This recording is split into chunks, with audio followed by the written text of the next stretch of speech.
참 늦었다고 생각할 때가 가장 좋다. 그대들이여, 잠시 앉아보시게. 오늘 이 영상을 틀었다는 것, 그것 자체가 이미 하나의 용기라는 것을 나는 알고 있네. 무언가 마음 한 구석이 불편하거나 놓쳐버린 것 같은 허전함이 있거나 아니면 지금 내가 잘 살고 있는 것인지 조용히 물음표를 품고 있는 분들이 이 자리에 앉아 계실 것이라 생각하네. 나는 정약용이라 하네. 조선시대 사람이라고 하면 먼 이야기처럼 들릴 수도 있겠지. 그러나 사람의 마음이라는 것은 시대가 바뀌어도 그리 크게 달라지지 않는다네. 내가 살았던 그 시절에도 나이가 들면서 이제 다 끝났다고 생각하는 사람들이 있었고, 반대로 지금이 시작이다라며 다시 일어서는 사람들도 있었네. 그리고 나는 그 두 부류의 차이가 무엇인지를 참으로 뼈아프게 직접 경험하며 깨달았다네. 그대들은 지금 몇 살이신가? 60인가? 65인가? 70을 바라보고 있는가? 어떤 나이든 상관없네. 오늘 나는 그대들에게 한 가지 말을 전하고 싶어 이 자리에 섰다네. 늦지 않았네. 전혀, 조금도. 결코 늦지 않았네. 솔직하게 물어보겠네. 요즘 아침에 눈을 뜨면 어떤 마음이 드시는가? 가슴이 설레는가? 아니면 눈을 뜨는 것이 왠지 모르게 무거운가? 오늘도 또 하루가 시작되는구나라는 생각이 기쁨이 아니라 의무처럼 느껴지지는 않는가? 나는 그 마음을 이해하네. 정말로 이해하네. 그대들은 참 오래 달려오셨네. 가족을 위해, 자식을 위해, 때로는 이름도 없이 묵묵히 버텨오셨을 것이네. 그렇게 수십 년을 달리다가 어느 날 갑자기 멈추게 되면 사람은 당연히 길을 잃는다네. 달리는 것이 몸에 배어 있는데 달릴 곳이 없어지면 그 다리는 어디로 가야 할지 모르는 법이라네. 한 분의 이야기를 드리겠네. 30년을 한 회사에서 일하다 62에 은퇴한 사람이 있었다네. 퇴직하는 날 환하게 웃으며 이제 진짜 내 인생이 시작된다고 했지. 그런데 집에 돌아온 첫 달부터 이상한 일이 벌어졌네. 아침에 일어날 이유가 없었고 갈 곳이 없었다네. 그동안 직함이 그 사람의 전부였던 것이라네. 나는 무슨 부서 팀장이라는 이름이 사라지자 나는 누구인가라는 물음 앞에서 그는 완전히 무너져 버렸네. 배우자와 둘이 있으면 갑자기 어색하고 아이들은 아버지 좀 쉬세요라고 하지만 그 말이 위로로 들리지 않았다네. 그는 점점 방 안에만 있는 시간이 늘었고 텔레비전 앞에서 하루를 보내다 저녁이면 오늘도 아무것도 안 했다는 무거운 느낌과 함께 잠자리에 들었다네. 그대들이여, 이 이야기가 남의 이야기처럼 들리시는가? 나는 그를 탓하지 않네. 그는 나쁜 사람이 아니라네. 단지 자신이 누구인지, 앞으로 어떻게 살아야 하는지를 아무도 가르쳐주지 않았던 것이라네. 앞만 보고 달리던 사람에게 갑자기 달리기가 끝났으니 무엇을 해야 하는지 몰랐던 것뿐이라네. 그렇다면 무기력함의 본질은 무엇인가? 나는 유배지에서 이것을 오래 생각했다네. 내린 결론은 이것이라네. 무기력함이란 할 일이 없는 상태가 아니라 내가 이 세상에 필요한 존재라는 느낌을 잃어버린 상태라네. 사람이라는 것은 참으로 묘한 존재여서 아무리 먹을 것이 있고 잠자리가 있어도 자신이 쓸모 있다는 감각이 없으면 서서히 말라 죽는다네. 꽃이 물 없이 마르는 것처럼. 그리고 그 느낌을 되찾는 방법이 무엇인지 아는가? 배움이라네. 새로운 것을 시작하는 행위 그 자체라네. 내가 유배지에 도착했을 때 나는 조선 최고의 관료였네. 정조 임금의 두터운 신임을 받았으며 나라의 일을 내 손으로 직접 설계하던 사람이었네. 그런데 하루아침에 모든 것이 사라졌네. 직함도 동료도 내가 쌓아온 모든 것이 연기처럼 흩어졌고 전라도 강진 땅에 나는 죄인의 몸으로 서 있었네. 그 첫날 밤 나는 참으로 오래 울었다네. 성인군자인 척 포장하지 않겠네. 하늘을 원망했고 세상을 원망했고 무엇보다 나 자신을 원망했다네. 그대들도 인생에서 그런 밤을 보낸 적이 있으실 것이네. 그런데 그 어둠 속에서 나를 살려준 것이 있었다네. 놀랍게도 붓한 자루였네. 다음 날 아침 나는 먹을 갈고 종이를 폈네. 왜인지 몰랐네. 그냥 손이 먼저 움직였다네. 그리고 그날부터 나의 유배 생활이 달라지기 시작했네. 사람이 무언가를 배우고 생각하고 기록하기 시작하면 내면의 불이 켜진다네. 작고 미약하지만 꺼지지 않는 불이라네. 나는 강진에서 18년을 보내며 500권이 넘는 책을 썼다네. 목민심서, 경세유표, 금흠신서, 이 책들은 모두 내가 가장 고통스럽던 시절에 쓴 것들이라네. 가장 어두웠던 그 시간에 나의 가장 빛나는 것들이 태어났다네. 그대들이여, 이것이 무엇을 말하는지 아는가? 고통이 끝이 아니라는 것이라네. 절벽 앞에 서면 비로소 자신이 어디 있는지를 똑바로 보게 된다네. 그대는 아직 끝나지 않았네. 이 말을 그냥 스쳐 지나치지 마시게. 한 번 더 들어보시게. 그대는 아직 끝나지 않았네. 은퇴했다고 끝난 것이 아니라네. 자식들이 독립했다고 끝난 것이 아니라네. 몸이 예전 같지 않다고 끝난 것이 아니라네. 사람의 인생이 끝나는 것은 단 하나의 경우라네. 마음이 움직이기를 멈출 때라네.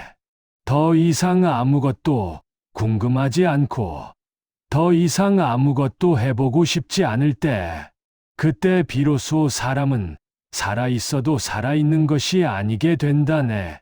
그런데 지금 이 영상을 보고 계시지 않는가? 그것은 그대들의 마음이 아직 움직이고 있다는 뜻이라네. 뭔가를 찾고 있다는 뜻이라네.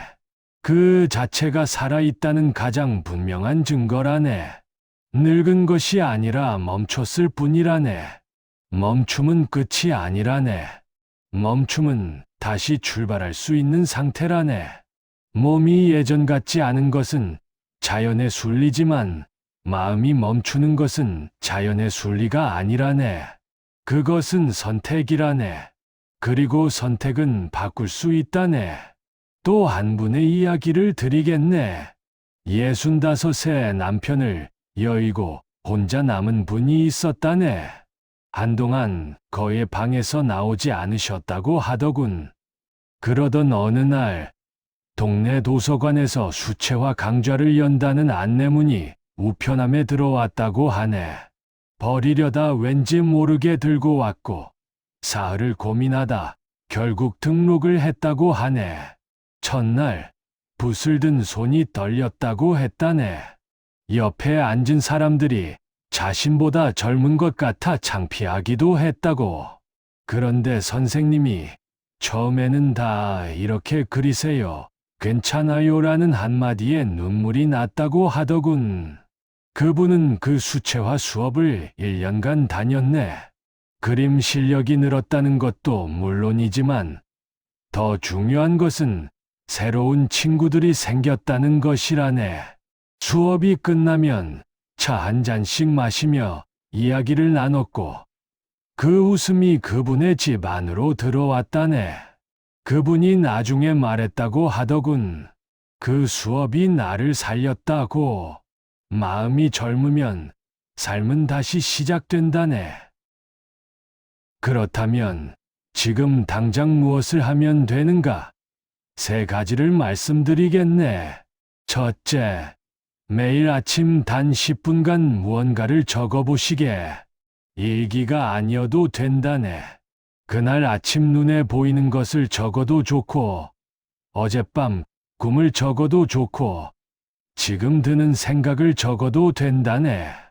나는 유배지에서 매일 글을 썼네. 그것이 나를 지탱해줬고, 내 생각을 명료하게 해줬으며, 내가 어떤 사람인지를 잊지 않게 해줬다네. 글을 쓰는 사람은 자신과 대화하는 사람이라네. 자신과 대화하는 사람은 외롭지 않다네. 둘째, 지금 당장 배우고 싶은 것 하나를 정하시게. 나이가 많아서 배워봤자 소용없다는 생각. 지금 이 순간 내려놓으시게. 살아온 경험이 있기에 같은 것을 배워도 젊은이보다 훨씬 깊이 이해할 수 있다네. 젊은이는 글자를 읽고 어른은 그 글자 뒤에 있는 삶을 읽는 법이라네. 지금까지 살면서 언젠가는 해보고 싶다고 생각했지만 미뤄온 것을 떠올려 보시게. 악기든 그림이든 외국어든 상관없네. 하루에 30분이면 충분하다네. 꾸준히만 하면 1년 후에는 전혀 다른 사람이 되어 있을 것이라네. 셋째, 오늘 한 사람에게 먼저 손을 내밀어 보시게. 외로울수록 더 움츠러들게 되고, 움츠러들수록 더 외로워지는 것이 외로움의 교활한 속성이라네. 이 악순환을 끊는 방법은 먼저 손을 내미는 것뿐이라네. 오래 연락을 못한 친구에게 전화 한 통을 해보시게. 그냥 생각이 나서라는 한마디면 충분하다네. 자식에게 서운한 마음이 있어도 오늘은 그냥 밥은 먹었니? 라는 문자 하나 먼저 보내보시게. 관계란 흐르지 않으면 고이고 고이면 썩는다네. 그대들이 먼저 흘려보낸 따뜻한 말 한마디가 반드시 돌아온다네. 그대들이여, 잠시 생각해 보시게. 지금까지 그대들이 살아온 삶이 얼마나 대단한 것인가를. 그대들은 넉넉지 않은 환경 속에서도 공부하고 일하셨을 것이네. 가정을 이루고 아이들을 키우고 수십 년을 한 자리에서 버텨오셨을 것이네. 그 과정에서 얼마나 많은 눈물을 삼키셨을지, 얼마나 많은 새벽을 홀로 버티셨을지 나는 감히 다 헤아릴 수 없네. 그런 삶을 살아온 분들이 이제 나이가 들었다고 해서 아무것도 아닌 존재가 된다는 것은 말이 안 된다네. 그것은 거짓말이라네. 그대들이 살아온 삶 속에는 그 누구도 쉽게 가르칠 수 없는 지혜가 담겨 있다네. 실패해본 사람만이 아는 것들이 있고, 참아본 사람만이 아는 것들이 있고, 그 긴 세월을 버텨온 사람만이 볼 수 있는 것들이 있다네. 문제는 그것을 그대들 자신이 모른다는 것이라네. 나는 이제 늙었으니 쓸모가 없다고 너무 쉽게 생각한다는 것이라네. 나는 말하노니 그것은 틀렸다네. 두려움이 없어진 다음에 시작하겠다고 생각하는 분들이 많다네. 그러나 두려움은 절대 먼저 없어지지 않는다네. 두려움은 시작한 후에야 조금씩 줄어드는 것이라네. 두려움을 들고 시작하면 된다네. 어색함을 안고 앉으면 된다네. 그 첫발이 모든 것을 바꾼다네. 이제 마지막 말을 드리겠네. 나는 강진 유배지에서 멈추지 않을 수 있었던 것은 한 가지 믿음 때문이라네. 사람이 이 세상에 태어난 것은 이유가 있다는 믿음이라네. 사람이 자신이 가진 것을 다 써버리기 전까지는 인생이 끝나지 않는다는 것을 나는 믿었다네. 그대들이 아직 살아 숨쉬고 있다는 것은 그대들이 아직 이 세상에 줄 것이 남아 있다는 뜻이라네. 오늘 이 자리에 끝까지 함께 해주셔서 고맙네. 그대들의 얼굴을 볼 수는 없지만 이 이야기를 들으며 어딘가 마음이 움직이셨을 분들이 계실 것이라 믿는다네. 그 움직임, 그 작은 울림 하나를 붙잡으시게. 그것이 새로운 시작의 씨앗이라네. 늦었다고 생각할 때가 바로 가장 좋은 때라네. 늦었다고 느끼는 것은 아직 더 하고 싶다는 마음이 있다는 증거이기 때문이라네.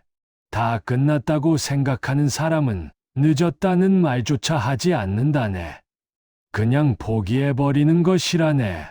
늦었는데 어떻게 하지라고 묻는 사람은 아직 포기하지 않은 사람이라네. 그대들이 지금 여기 있다는 것이 그 자체로 이미 대답이라네. 그대의 인생은 아직 저물지 않았네. 오늘이 가장 빠른 날이며 지금이 가장 젊은 순간이라네. 시작하시게. 오늘, 지금, 이 순간, 작아도 된다네. 느려도 된다네. 서툴러도 된다네. 그냥 시작하기만 하면 그 나머지는 시간이 만들어 줄 것이라네. 그리고 그 시간이 흐른 뒤 그대들은 오늘 이 작은 시작을 기억하며 이렇게 말하게 될 것이라네. 그날 내가 시작하길 참 잘했다. 나는 그날을 믿는다네. 그리고 그대들을 믿는다네. 정약용, 그대들을 응원하며